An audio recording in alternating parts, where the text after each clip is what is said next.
नमस्कार प्रिय बंधुगण मु विश्वजित आपण मानक स्वागत करुछि मो यूट्यूब चैनल विश्वजित मेमोरियल को मु आज आपण मानक पई नै आसुछि आउ एक मंत्र जहाँकि गायत्री मंत्र।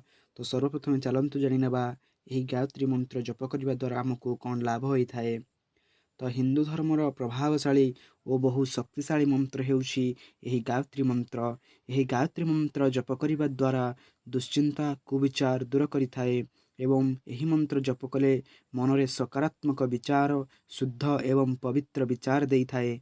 आयुर्विद्या जसो बल इत्यादि मध्य प्रदान करिथाए।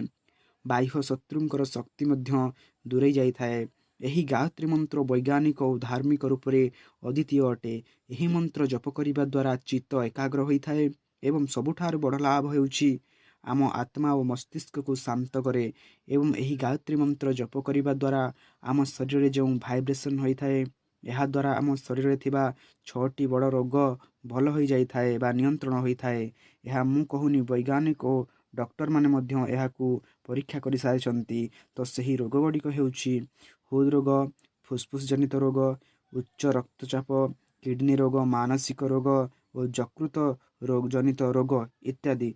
तो बंधुगण खाली एतिकी नुहे आहुरी मध्य जदि प्रत्येक दिन आपण एही गायत्री मंत्र को जप करूछंती ताहले आपणकर अनेक गुड़िए लाभ मिली थाए। जदि आपण जने छात्र होइथिबे ताहले छात्र माने एही मंत्र को जप करिबा नितांत आवश्यक। कारण छात्र मानकर मन चंचल हेइ थाए एवं चंचल मन को एही मंत्र द्वारा केवल नियंत्रण करा जाई पारि थाए। तो सर्वप्रथम चलंतु जानि नेबा एही मंत्र को।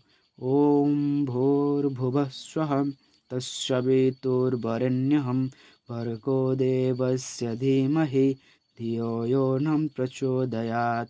ओम भूर्भुवः स्वः तस्सवितुर्वरेण्यं भर्गो देवस्य धीमहि धियो यो न प्रचोदयात्। तो बंधुगण यह थिला गायत्री मंत्र। यही मंत्र आपन को भल लगी मो चैनल टी को सब्सक्राइब करेंगे एवं लाइक करेंगे शेयर करेंगे जहाँफल कि मते मोटिवेट करिवो एवं मु एमिति नुआ नुआ मंत्र वीडियो आपन को पाई नहीं आसीबी। रहुछि नमस्कार, जय जगन्नाथ।